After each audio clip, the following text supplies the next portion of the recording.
बात बीजेपी में परिवारवाद नहीं चलेगा की कर लेते हैं, क्योंकि आज ये खबर दिन भर सुर्खियों में रही और इसी की चर्चा पूरे प्रदेश में होती रही। बीजेपी में परिवारवाद नहीं चलेगा, मध्य प्रदेश से इसकी शुरुआत हो गई है। मध्य प्रदेश बीजेपी में परिवारवाद नहीं चलने वाला। प्रदेश संगठन ने नेताओं को सीधा और साफ संदेश दे दिया। 3 बड़े नेताओं के रिश्तेदारों को संगठन में पद दिए गए थे, जिनसे अब इस्तीफे ले लिए गए। पूरी खबर क्या है, विस्तार से देखिए। 2 जुलाई को हेमंत खंडेलवाल बीजेपी के प्रदेश अध्यक्ष बने थे। तब से ही बीजेपी हर जिले में नई टीम तैयार कर रही है और अब बीजेपी संगठन ने तय किया है कि एक परिवार एक पद के फार्मूले पर पार्टी आगे बढ़ी। इस फार्मूले के तहत राजनीति में सक्रिय नेता के परिवार से सिर्फ एक ही व्यक्ति को संगठन में पद मिलेगा, यानी पिता किसी पद पर हैं तो बेटे को पद नहीं दिया जा सकता। वहीं जो नेता एक्टिव पॉलिटिक्स में नहीं है, यानी सक्रिय राजनीति में नहीं है, उनके परिवार के सदस्यों को संगठन में जगह मिल सकती है। बीजेपी अब तक 12 जिलों में कार्यकारिणी का ऐलान कर चुकी है। इनमें से 3 जिले ऐसे थे जहां नेताओं के बेटे और रिश्तेदारों को पद दिए गए थे। पार्टी आलाकमान के पास इसकी शिकायत आई तो तुरंत एक्शन लिया गया और 3 नेताओं को इस्तीफा देना पड़ गया। भाई साहब, मध्य प्रदेश सरकार में कैबिनेट मंत्री संपतिया उइके की बेटी श्रद्धा उइके, जो कि कार्यकारिणी मंत्री थी, उन्हें अपना पद छोड़ना पड़ा है। सांसद फग्गन सिंह कुलस्ते की बहन प्रिया धुर्वे को जिला उपाध्यक्ष के पद से हटाया गया है। वहीं पूर्व विधानसभा अध्यक्ष गिरीश गौतम के बेटे राहुल गौतम से भी महामंत्री पद वापस ले लिया गया है। मध्य प्रदेश बीजेपी ने परिवारवाद के खिलाफ सख्ती इसलिए भी दिखाई है जिससे आम कार्यकर्ताओं को संगठन में आगे बढ़ने का मौका मिल सके। बीजेपी का केंद्रीय नेतृत्व भी इसी बात पर जोर देता है कि आम कार्यकर्ताओं को ज्यादा से ज्यादा जिम्मेदारी मिल सके।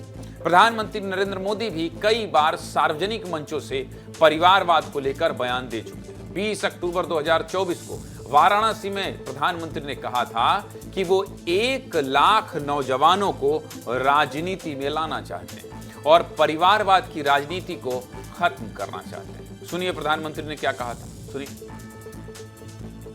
परिवारवादी राजनीति का भी बहुत बड़ा खतरा है। ये परिवारवादी सबसे ज्यादा नुकसान देश के युवाओं को करते हैं। ये कभी भी युवाओं को मौका देने में विश्वास नहीं करते। इसलिए मैंने लाल किले से एक आह्वान किया है, मैं देश के 1 लाख ऐसे नौजवानों को राजनीति में लाऊंगा जिनके परिवार का राजनीति से कोई लेना देना नहीं है।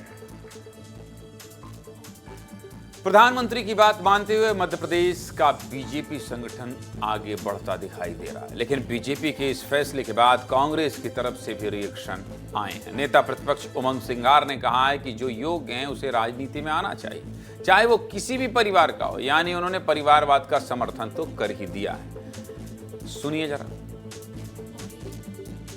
अब ऐसे अगर मैं लिस्ट दूं तो परिवारवाद के अंदर कई लोग हैं और पूरे देश के अंदर मैं समझता हूं कि ये जो योग्य है, चाहे परिवार का हो चाहे परिवार का ना हो, योग्य व्यक्ति आना चाहिए। ये तो हुई आज के अपडेट की बात, लेकिन बीजेपी और कांग्रेस दोनों ही पार्टियों में ऐसे बहुत से नेता हैं जिनके परिवार के सदस्य राजनीति में सक्रिय हैं। सबसे पहले बीजेपी की बात कर लेते हैं। देखिए, केंद्रीय कृषि मंत्री शिवराज सिंह चौहान के बेटे कार्तिकेय चौहान पिछले कुछ सालों से बुधनी विधानसभा क्षेत्र में सक्रिय हैं।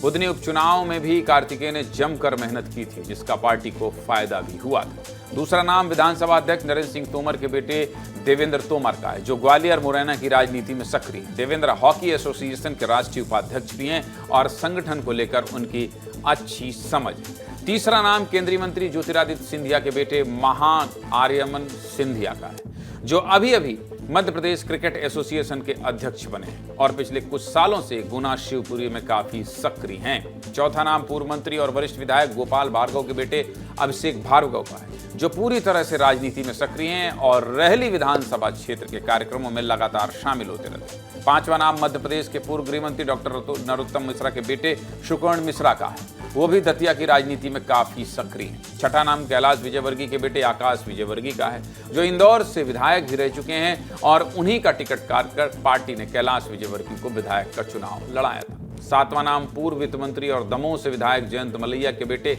सिद्धार्थ मलैया का है, जो एक बार बागी तेवर दिखा चुके हैं। 2023 के विधानसभा चुनाव से पहले उनकी बीजेपी में वापसी हुई थी और वो पिछले कई सालों से एक्टिव पॉलिटिक्स में हैं। ये तो हुई बीजेपी की बात, जो एक परिवार से सिर्फ एक नेता को आगे बढ़ाने की बात कर रही है। वहीं दूसरी तरफ कांग्रेस है, जिसमें कई नेता अलग अलग पदों पर हैं। पूर्व मुख्यमंत्री कमलनाथ के बेटे नकुलनाथ कई सालों से कांग्रेस पार्टी में और कई बड़े पदों पर रह चुके हैं। दूसरा नाम पूर्व मुख्यमंत्री दिग्विजय सिंह के बेटे जयवर्धन सिंह का है, जो कमलनाथ सरकार में मंत्री थे और अभी विधायक और गुना से कांग्रेस के जिला अध्यक्ष हैं। वहीं विधायक अजय सिंह की बेटी रागिनी सिंह भी मध्य प्रदेश की राजनीति में काफी सालों से एक्टिव हैं। इसके अलावा मध्य प्रदेश कांग्रेस के अध्यक्ष रहे अरुण यादव और उनके भाई सचिन यादव भी कांग्रेस में कई बड़े पदों पर रहे हैं। ये मैंने आपको दिखा दिया राजनीतिक पारिवारिक रिश्ता। सीधे मुद्दे की बात क्या है? सीधे मुद्दे की बात यही कि परिवारवाद को लेकर बीजेपी संगठन सख्त है, तो वहीं कांग्रेस योग्यता को आधार मानती है। दोनों पार्टी का अपना अपना नजरिया है। पूरी खबर विस्तार से बता दिया। इतना स्पष्ट, इतना क्लियर और पानी की तरह साफ साफ पूरी खबर आपको बता दी।